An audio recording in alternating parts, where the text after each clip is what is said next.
Doctor గారు, creatine levels అనేవి kidney మీద ఎంతవరకు ప్రభావాన్ని చూపిస్తాయి? క్రియాటిన్ లెవెల్స్ ని దృష్టిలో పెట్టుకునే డయాలసిస్ చేస్తారా? దీని గురించి వివరంగా తెలియజేయండి అని అడుగుతున్నారు. ఈ ప్రశ్నకు నెఫ్రాలజిస్ట్ డాక్టర్ శశికిరణ్ గారు సమాధానం అందిస్తారు. మన శరీరంలో చాలా రియాక్షన్స్ అనేటివి జరుగుతూ ఉంటాయి. ఇది సహజంగా ఈ రియాక్షన్స్ వల్ల కొన్ని వేస్ట్ ప్రోడక్ట్స్ మలినాలు అనేటివి తయారవుతుంటాయి. ఈ మలినాలను చాలా వరకు కిడ్నీ ద్వారా మన శరీరం నుంచి బయటకు వెళ్ళిపోతూ ఉంటాయి. ఇందులో ఒక మలినం అనేది క్రియాటినిన్. ఈ క్రియాటినిన్ అనేది మన కండరాల నుంచి తయారవుతుంది, కిడ్నీ ద్వారా బయటకు వెళ్ళిపోతుంది.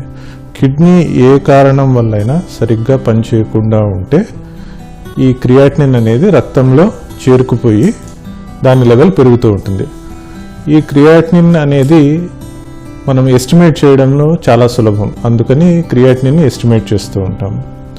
ఇప్పుడు డయాలసిస్ చేయాలా వద్దా అన్నదానికి క్రియాటినిన్ ఒక్కటే రీజన్ కాదు, చాలా పారామీటర్స్ అనేటివి చూస్తూ ఉంటాము. దానిలో క్రియాటినిన్ అనేది ఒక పారామీటరే. సో క్రియాటినిన్ అనేది ఎలా పెరుగుతోంది, ఎంత ఫాస్ట్గా పెరుగుతోంది అన్న దానిది మనం క్రైటీరియాలోకి తీసుకుంటాము. ఉదాహరణ మీకు చెప్పాలి అంటే, ఏమీ ప్రాబ్లం లేని ఒక వ్యక్తికి హఠాత్తుగా కిడ్నీలు పనిచేయడం తగ్గాయనుకోండి, ఏ కారణం వల్లైనా, డీహైడ్రేషన్ వల్ల కానీ, ఇన్ఫెక్షన్ వల్ల కానీ, దేనివల్ల కానీ, ఒక టాక్సిన్ ఏదైనా ఒక పాయిజన్ వల్ల కానీ, ఒక డ్రగ్ ఓవర్డోస్ వల్ల కానీ కిడ్నీ పనిచేయడం తగ్గిందనుకోండి, తన క్రియాటినిన్ ఆ ప్రక్రియ జరిగే ముందు వరకు నార్మల్ ఉంటుంది. అంటే ఉదాహరణకు 1 అలా ఉండొచ్చు. ఈ జరిగిన తర్వాత కిడ్నీ సడన్గా పనిచేయడం మానేసి క్రియాటినిన్ పెరగడం అనేది మొదలవుతుంది. సో క్రియాటినిన్ పెరగడం అనేది 1 అనేది నెక్స్ట్ డేకి 2 అయిందనుకోండి, కిడ్నీని బొత్తిగా పనిచేయట్లేదు. అలాంటి పరిస్థితుల్లో అతనికి డయాలసిస్ చేయడానికి అవకాశాలు ఎక్కువగా ఉంటాయి. అలా కాకుండా ఇంకో ఉదాహరణ చెప్తాను.